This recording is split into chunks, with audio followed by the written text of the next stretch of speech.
Queridos irmãos, muito bom dia. Hoje é dia 20 de setembro do ano da graça de 2023. Continuamos na reflexão tendo por base o texto do passado domingo, de 1 de Pedro, capítulo 1, e os versículos 13 e seguintes até o 16, e estamos a falar sobre vida de santidade, sobre santificação.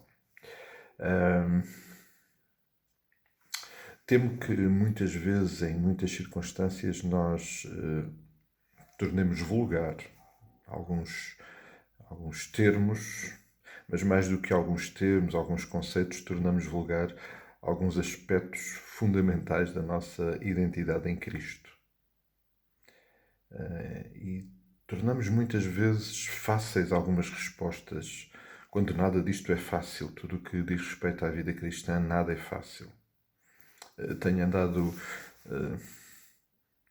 perturbado com uma expressão que ouvi recentemente de um pastor ucraniano, o Anton, que um dos impactos maiores que tem tido toda esta situação de guerra que eles têm vivido no que diz respeito à Igreja e aos cristãos e à vida cristã é a rejeição total de respostas fáceis.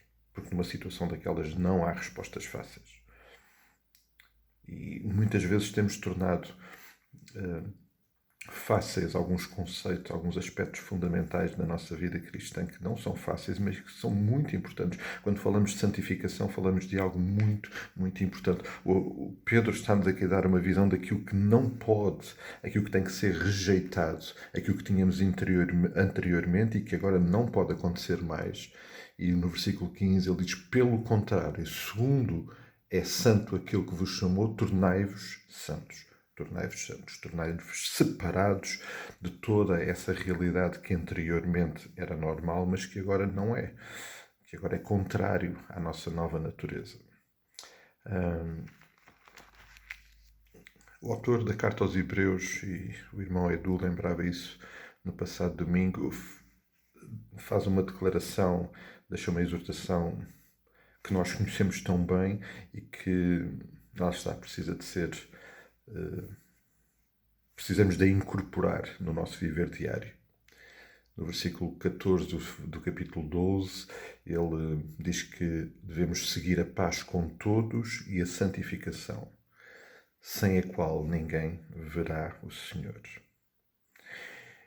E chamou-me a atenção, particularmente, este versículo, no sentido em que ele junta dois aspectos absolutamente essenciais da nossa caminhada. A paz com todos, e, portanto, remete ao nosso relacionamento, e a santificação, o processo de transformação que Deus está a fazer na nossa vida e que, obviamente e naturalmente, tem que acontecer. É interessante como Deus, através do autor da Carta aos Hebreus, nos deixa estes dois elementos absolutamente essenciais e os declara como tão importantes que sem a sua presença, sem a sua experiência na nossa vida, não veremos o Senhor. Ou seja, o que o autor está a dizer, o que Deus nos está a dizer, é que sem vidas pacificadoras, vidas que vivem, tal como o Senhor Jesus Cristo o declarou, o amor recíproco, amando-nos uns aos outros, e sem processo de transformação, de santificação, que nunca será completo nesta caminhada, mas no qual nós estamos completamente e absolutamente envolvidos, sem isso não veremos o Senhor. Ou seja, sem isso não há herança. E Pedro começou por dizer que aqueles para quem está a falar é para que eles tenham uma herança. O versículo 3 e 4 do capítulo 1 de 1 de Pedro.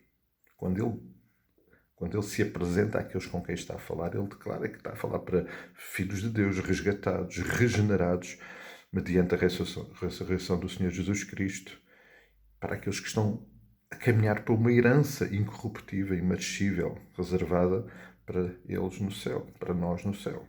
Mas sem paz na nossa vida, sem a experiência de paz nos nossos relacionamentos, sem uma experiência de verdadeira e autêntica santificação, que obviamente tem tudo a ver com o permanecer em Cristo, o permanecer ligado em Cristo e o frutificar e produzir fruto que glorifica o Pai.